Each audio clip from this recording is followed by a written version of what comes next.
just unpack those. If you're listening there, it doesn't have to be complicated. I know a lot of you feel overwhelmed and you think there's too much to do, and there's just, you're battling to survive out there, especially in a country like ours, where it was Yeah. assessed as the second most stressful country by Bloomberg in 2015. And we've got some significant challenges here with regards to crime and that. So people's heart rate variability is generally not good, and they're under Yeah. significant pressure. But it is what it is. And Africa, I love this place, and I just really want to help people as much as we can. So give us the 10 things that people can do.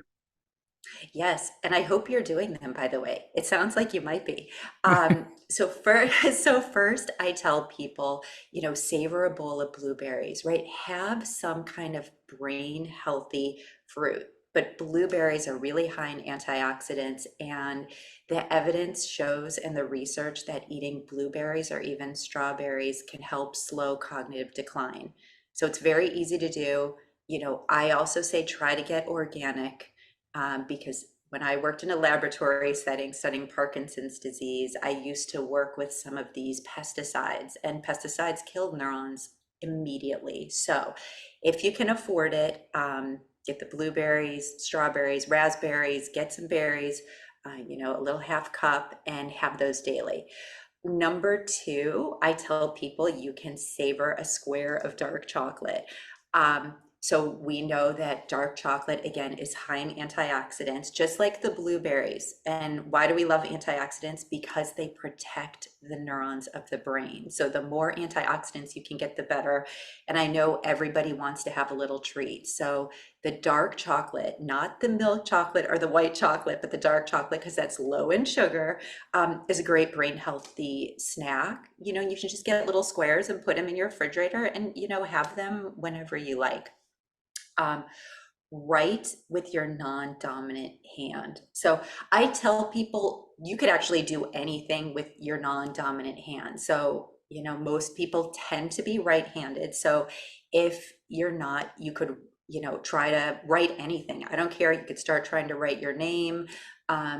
You could actually start using your non-dominant hand to pick up a glass of water, to eat your food. Really, it's just about neuroplasticity, getting out of your comfort zone and doing things that can help, what I call stretch your neurons. Oh, you were going to say something? Do you No, need I just that? say, how long do you have to write for? Because I tried, and then I'm thinking, I have to ask this question. I have to ask Kristen, do I have to do Yeah. it for 5 minutes, 2 minutes? Do I have to write my name 3 times, 4 times? I know Jim Quick talks about brushing your teeth with your non-dominant hand. I know you guys are friends, but how long All do you of have to do that. that for? Yeah, no, it's more about, it's not about length of time, it's about consistency over time.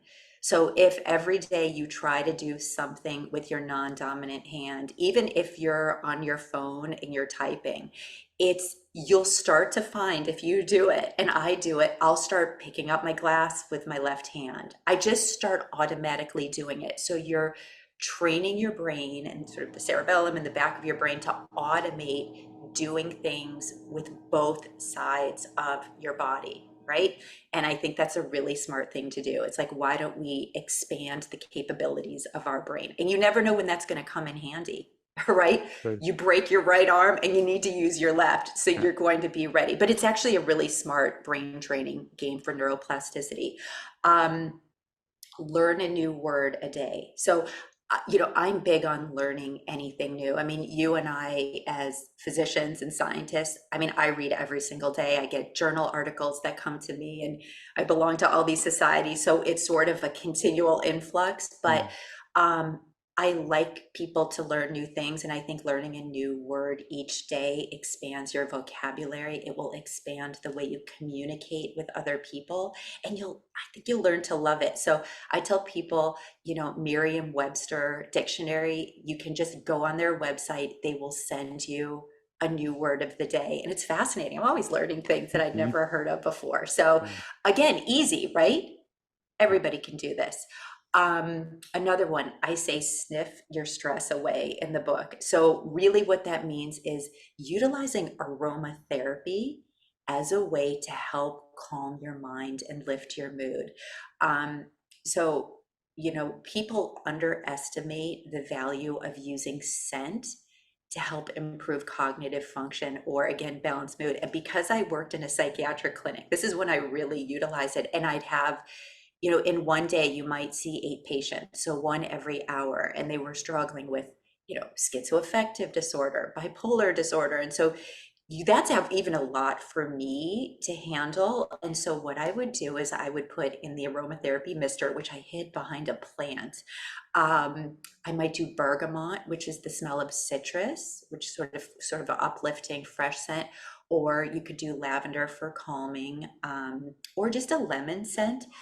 People loved the way the office space felt. And I also had a lot of plants. Like I see your setting back there. So I would have the plants, I would have lights that mimic the outdoor lights, and I'd have the scent.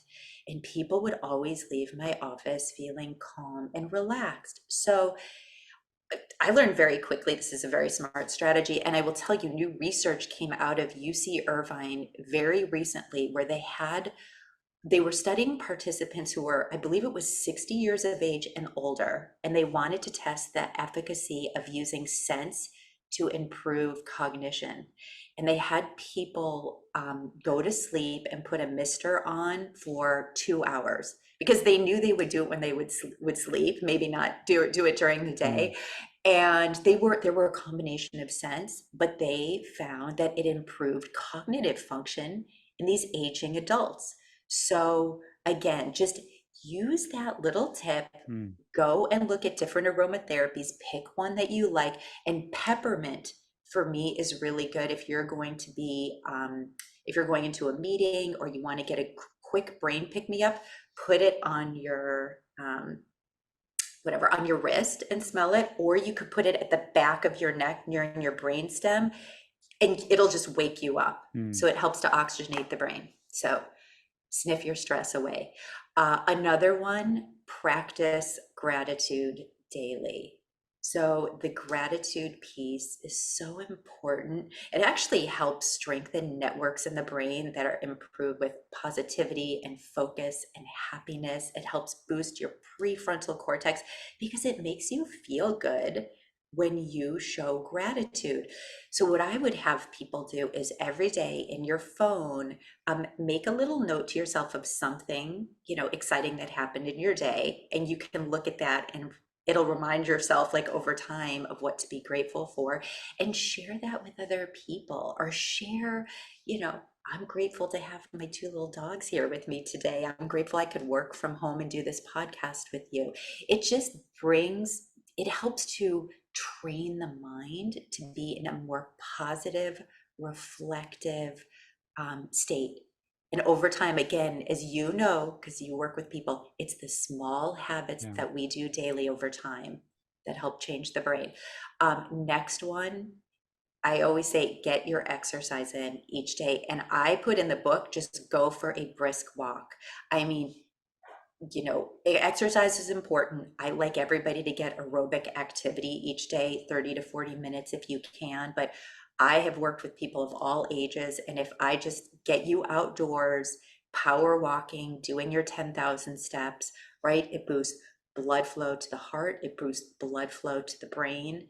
And right, your brain, has miles and miles of capillary networks, and we need to keep moving. And hey, it helps boost your mood as well as boosting blood flow. So you want to get exercising every day. I also tell people, and they don't think about it, and as I'm sitting here, I should probably remember to sit up straight. So maintaining a good posture and sitting up straight. Most CEOs or people who are scientists or people like me, I'm hunched over my computer all day. You want to have alignment with posture. That's going to help um, have a good blood flow to the brain and body. So I'm really big on it's sort of the biomechanics of the way you sit in your chair each day. So remember to sit up straight.